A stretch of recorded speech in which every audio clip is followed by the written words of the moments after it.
I was listening to the way you presented me before, and inevitably my son Naftali came up.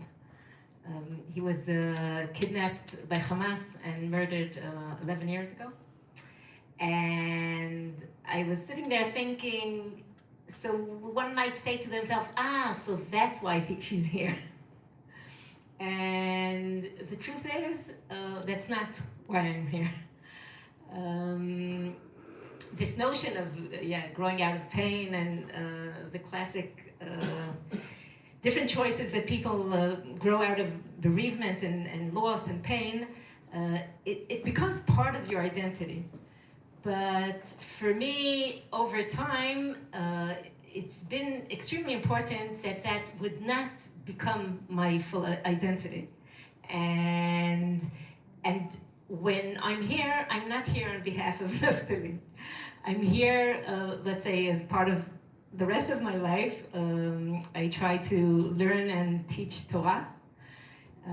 Thank God, you were talking about when you read about women's interfaith and women's roles in such occasions.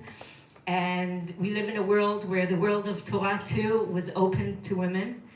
And so here I am as part of my Torah worldview that speaks of Abraham. First of all, speaks of Adam, like in our declaration, and the image of God we were all created in. And it speaks of our patriarch, Abraham, that is supposed to be a blessing to all the families of the earth, and was called upon to give out to the generations the values of charity and justice. And I think that's the greatest push, and there's no end of text that we can discuss here, but I guess this is not going to turn into a learning session, but that's where I come from. Thank you so much. In the world of community organizing, we talk about this concept of criticality. Criticality is where you recognize that the world is so broken, and you realize you have to do something about it. And then you do that with great hope. This particular topic is so dear to me because after October 7th, I went to the local mosque with my rabbi friend Karen Bender, and we sat in the back of the prayer hall that Friday for that Friday prayer. And as we sat there, I heard the imam say very disparaging things about the Jewish people. And that hurt me deeply. And I knew it doesn't have to be this way. So later we confronted the leadership of the mosque, and then the rabbi went home and she wrote a most profound letter. She said, I live 5 blocks from your mosque. I never felt so unsafe. And that day it became a personal fight for me, the criticality, wanting to highlight this particular aspect of anti-Semitism. And in that regard, Dan wants to know what are the intellectual avenues and possibilities we have in the Muslim world and in Islam.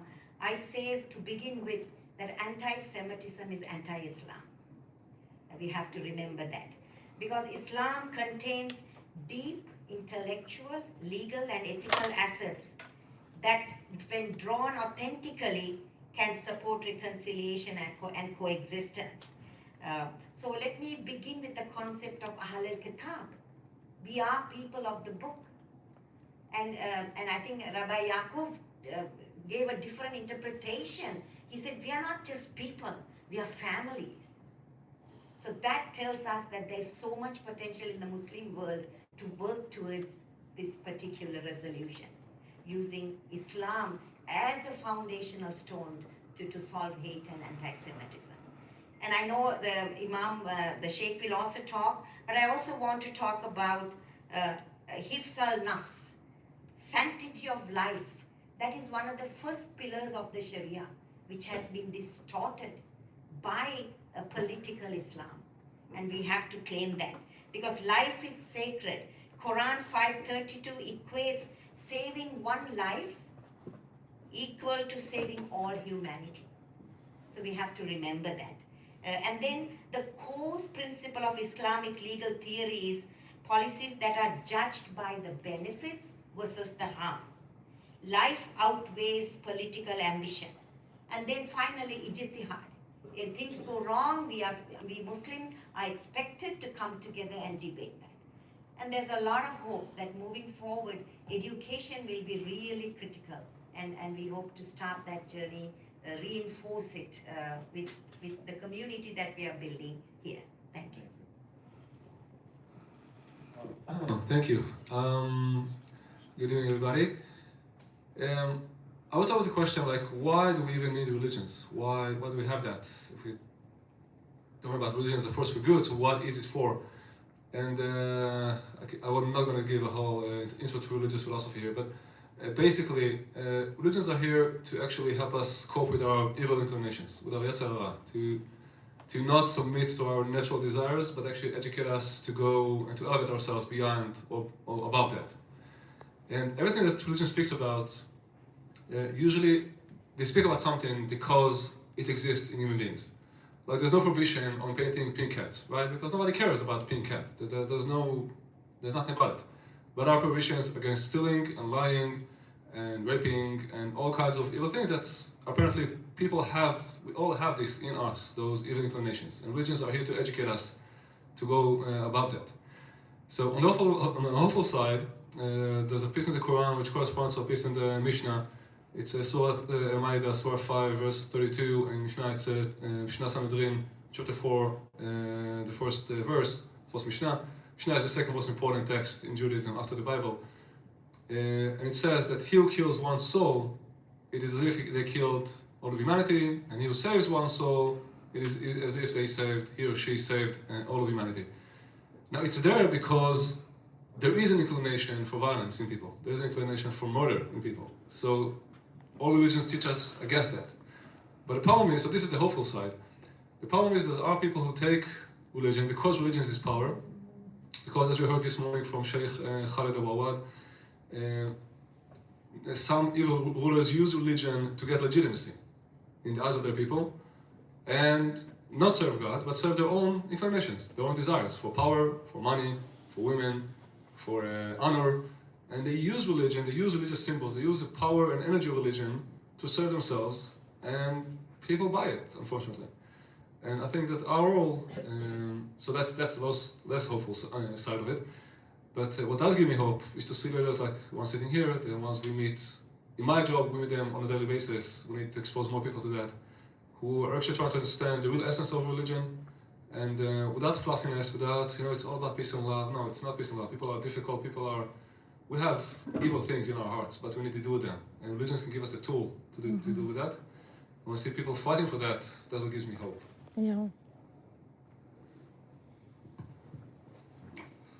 أعوذ بالله من الشيطان الرجيم بسم الله الرحمن الرحيم Assalamu alaikum and salam to you all. I am extremely honored to be here, but before I begin my speech, I want to give shout out to Alicia. Where's Alicia? Is she here? Alicia, stand up. Please give her a hand. Those of you who are organizing trips to the Holy Land, make sure you get enough of Alicia, because the trips will be a lot more enjoyable with a hospitable personality like her. One would ask, why would non-Palestinians be speaking on this topic when Palestinians and Israelis are at it? Let me tell you why we're here. Muslim Brotherhood was founded in Africa. The Arab League was founded in Africa. Organization of Islamic Cooperation was founded in Africa. I always say that the brain of Islam is in Africa. The body may be in Asia, but the brain is in Africa. And therefore, anti-Israel, anti-Semitism, anti-Zionism must be fought from Africa first, because that is where the brain is. Muslim Brotherhood is what brought us here. The ideology that they brought to the world and masterfully campaigned it and masterfully ingrained in Muslims and non-Muslim brands allow Hamas to believe that what they did was jihad, which was the opposite of jihad. We went to the museum of October 7, and we toured the museum. And one of the so-called hadiths, which is fabrication, but hadith, that the speaker from Hamas spoke so convincingly that if you don't do this, if you don't embark on this, you pretty much, you're not Muslim and you're a loser. Because this is our duty to do. But the hadith is fabrication. It's false. Because this is what Muslim Brotherhood wants the world to know. There can only be one religion, Islam. You either believe in it, you're saved. You're not, then we are on you. So we're here, number one, to reclaim the narrative. I mean, Islam, violence. I mean, Islam should be peace. Islam, violence. Violence is antithetical to Islam. And we're here to reclaim the narrative. And we're here to reaffirm what we have in common. There can never ever be single verse in the Quran, and I challenge any one of you, including the rabbi that mastered the Quran, to show us one verse that you come with context, space, and the objective that is anti-Zionism, anti-Israel, or anti-Semitism. One verse, it doesn't happen. Even when it's talked about, in some, warning way, you will find harsher verse that talks about the Arabs. I want you to Google chapter 9, verses 97. Chapter 9, verse 97 in the Holy Quran. And you see what Allah said about the Arabs. Then you will never ever have any problem now believing that Islam is a platform for anti-Zionism, anti-Semitism, or anti-Israel. So our trips here have been the most impactful way of getting the narrative. One of the guys that came with us, what's his name again? The guy, the military guy. Mansour. Mansour, immediately after the horrendous terrorism in Australia, Mansour wrote a piece, beautiful piece, and within 48 hours, it reached over 10,000 people. And that is the reason why we're here.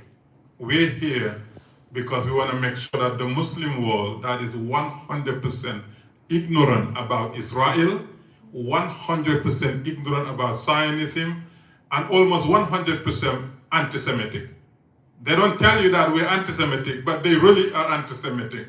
And we're here to truthfully, reclaim our Quran, our religion, and to making sure that Muslims are no longer platform, hatred, and then use any type of Islamic text to justify it. Thank you.